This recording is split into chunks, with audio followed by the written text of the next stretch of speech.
All right, Mixmaster B here for MMB Radio and MMB Sports, and on the phone line right now I have Christian Johnson from the Philadelphia Soul. How's it going, man? Hey, it's going good, good. Just grinding, ready to get this game started tomorrow. And great thing you brought that up. Nice segue there. So you got a career in radio. Tomorrow we got a playoff game: Philadelphia Soul and Orlando Predators, opening round of the Arena Football League playoffs. Excited about that, right? Yeah, definitely excited, man. It's going to be a good game. It's always an intense moment when playoffs come around because obviously this is what defines this season. And not to mention that, we got Coach Plank coming back in the Philly, and, he coached here last year. So we got a little bit of a rivalry going on, so it'll be a good game. Now, you guys have like a bit of an up and down season. You started off kind of like a roller coaster ride, and then you went on that long, consistent winning streak.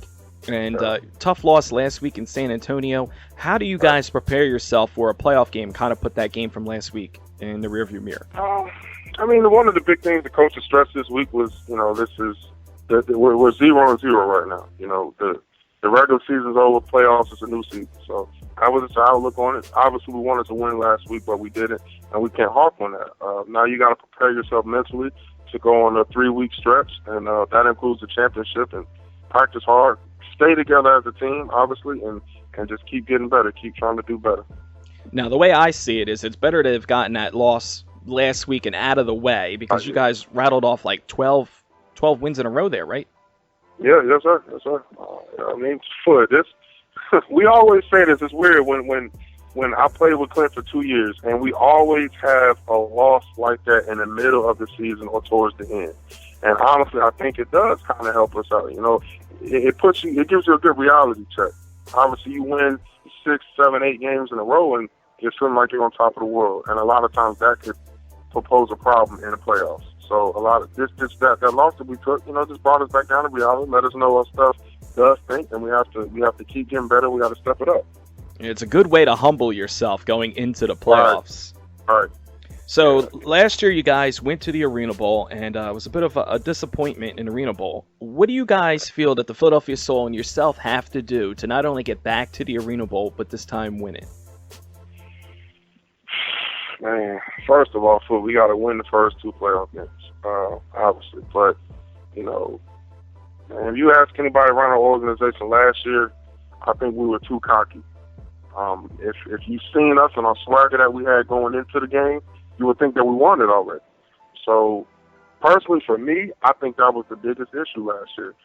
We had to go through that pain of getting our butts kicked in Arena Bowl, get embarrassed on TV. I think we had to go through that pain. We had to take that loss to prepare us for this year, because if you watched us in camp and watched us this season, we practiced very hard. Our team is a lot closer. Last year we had a lot of individuals and people, who didn't really buy into the system.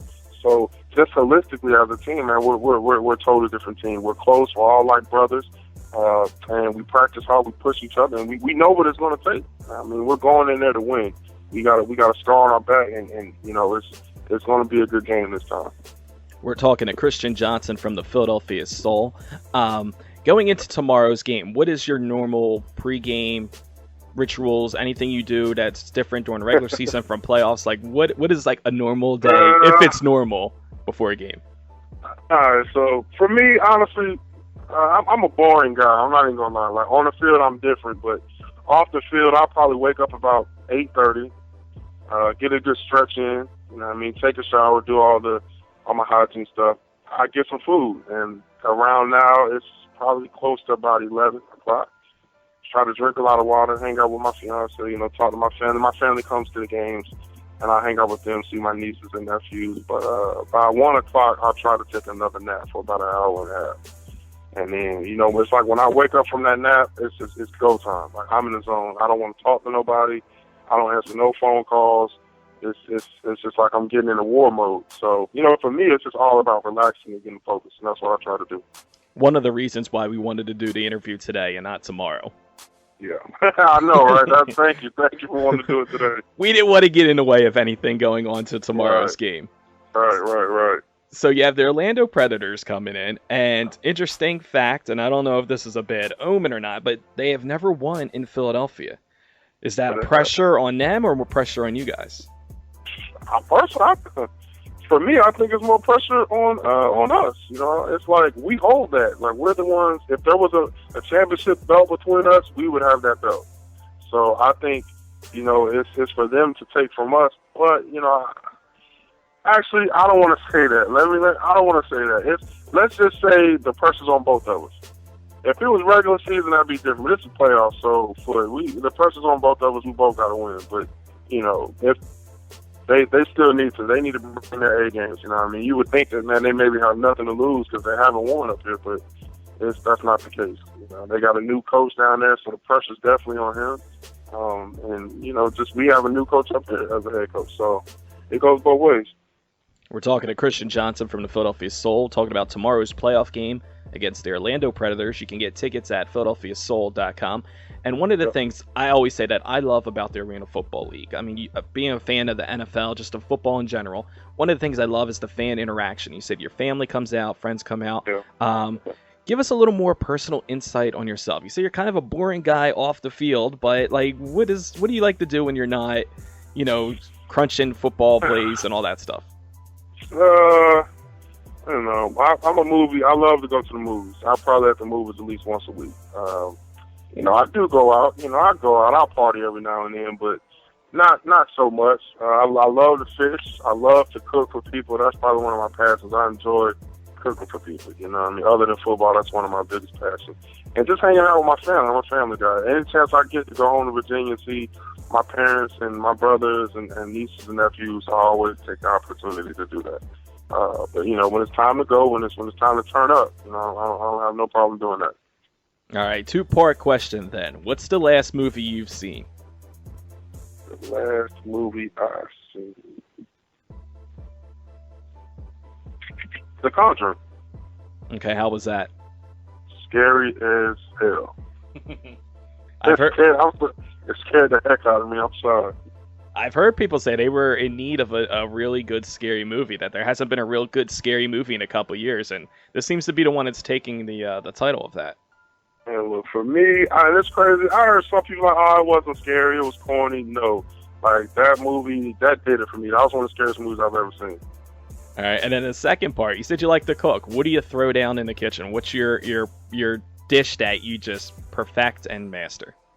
All right, so, and this is a dish for people. If you're a Weight Watcher, you don't want to eat this or cook this. But if you just want to have a good stick to your ribs meal, I make chicken fried steak. You know, I put it on top of a biscuit, and I make a really good country white gravy sausage, and I, you know, cover that with it, and mashed potatoes and sweet corn. You know what I mean? If I'm going to cook for somebody that really wants to eat, that's what I make for people. Well, hopefully you guys grab a win tomorrow, and everybody can eat all that up afterwards. Yes, sir. That will be good. So we asked people on Twitter to send us a couple questions, and I guess the elephant in the room right now is a lot is going on with the whole Riley Cooper situation. And it came across that he's been excused from the team. I just want to get your opinion, insight on that. Well, we was just talking about this in the locker room for the last hour. You know, for me, and I guess I'm an African-American male and I'm an athlete, so I can understand from both spectrums because I have a lot of my, for half my team is white, a lot of my friends are Caucasian, and a lot of my friends are African-American, but, you know, I can't justify it. I'm sorry. I'm not one of them guys that's going to justify it and be, you know, asked the questions of why he was said or whatnot. You know, I feel like he spoke his feelings, and saying that word at that time was not just out of a drunk rage. I feel like, you know, if you say that when you're drunk, you probably most likely say it when you're sober. You know, and I don't know, man, it's kind of hurtful to me. I'm just like, you know, if you, especially as an athlete, you're around African Americans all the time as an athlete. You got to be more sensitive to that culture. You have to be more sensitive to that culture. And him being around African Americans and being an athlete, I'm going to hold him accountable for that. You know, so I think that somebody told me that they excused us from activities and stuff like that. I feel like that's okay. I talked to a friend that plays for the Eagles, and he told me, he was like, man, look, a lot of people aren't speaking with him. He kind of seems like a loner now. Like, you know, that's hurt his reputation. And I totally understand, you know what I mean? And just the whole context of how he was using it. he was mad. Like, he was pretty angry. Like, he wanted to enact violence against us. You know what I mean? And just that whole situation, I'm not cool with that. I lost a lot of respect for him. Now, do you think he'll ever be welcomed back into an NFL locker room? A lot of players have come out and recently, like Shady McCoy said that, I don't have to like the guy, like I'll play with him, but like I don't like the guy anymore. So how do you feel like he'll be accepted in any NFL locker room again? I mean, well, honestly, people in the NFL know that, first of all, this is a business. This is not a family. This is not this is not a family. It's not like you have to get along. You're going to do what you have to do to win, and I think that's going to be the outlook for many people. Now, he might not have a lot of friends.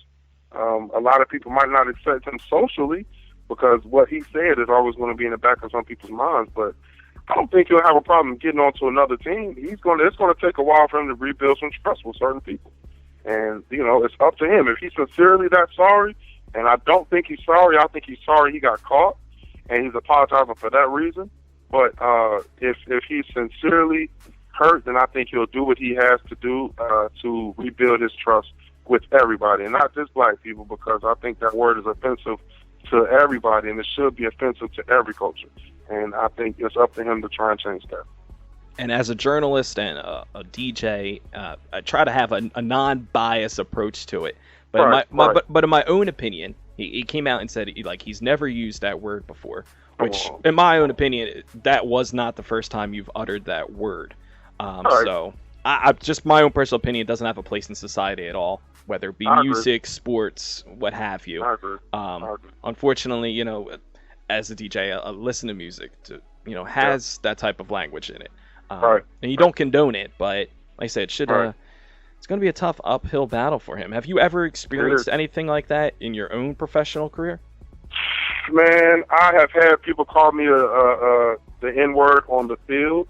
As I guess I'm kicking this kid's butt, and he feels like that's what that'll tone me down a little bit or get me out of my game. But honestly, that didn't do nothing for me. I probably beat him worse than I was at first after he said that. And I've never had a teammate call me that before. We've had this discussion in the Philadelphia Soul locker room, and I try to get it across to them and help them understand why we feel so strongly about that word. But I've been through racist situations. I'm not gonna lie, discriminating situations and all of that. But that doesn't define me, and I'm not gonna let that define my culture.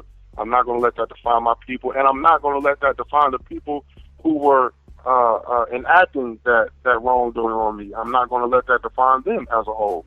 You know what I mean? That was just one person who did that, and that's how I left it. So, it's sad. It's still an issue right now. It's sad we still go through that in society, and it is what it is.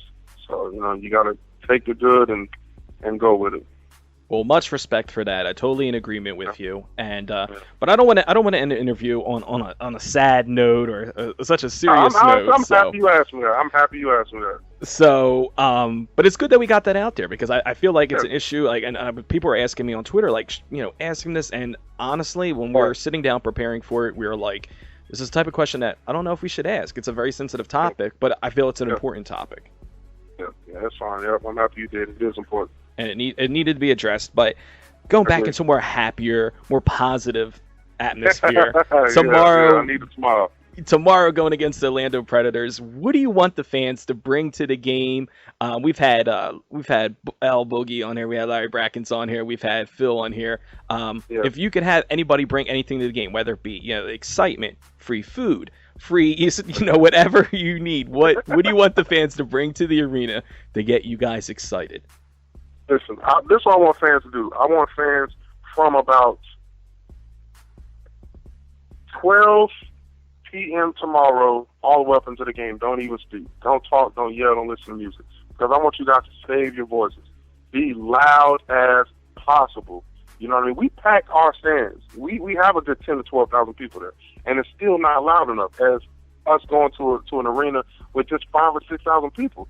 So I want people to just bring that excitement, have a good time, obviously, for yourselves, but be able to be a factor in the game to hurt them and to shut them down a little bit. You know what I mean? Just be loud as possible. Have fun, bring some food, drink a beer, bring your families, do whatever you do to enjoy yourself. But, you know, let's get loud and let's show them what Philadelphia is all about. Show them how crazy and how serious our fans are. Well, hopefully the fans bring their soul and excitement to the game tomorrow and shake the foundation of the Wells Fargo Center. Christian Johnson, we appreciate you calling in today to talk about tomorrow's upcoming game. And again, you can still get tickets over at PhiladelphiaSoul.com. Hopefully we'll see everybody out there and get a nice W and move on to the next round of the Arena League playoffs. Yeah, man, I appreciate you guys having me. Mix, you the man. I love this radio station, and, you know, you guys keep rocking with the Philadelphia Soul. Awesome, man. We'll be talking to you real soon then. Okay. All right, take care. Hey, what's going on, y'all? This is Christian Johnson, number 78 for the Philadelphia Soul. Listen to Mix Master B on MMB Radio. Let's go.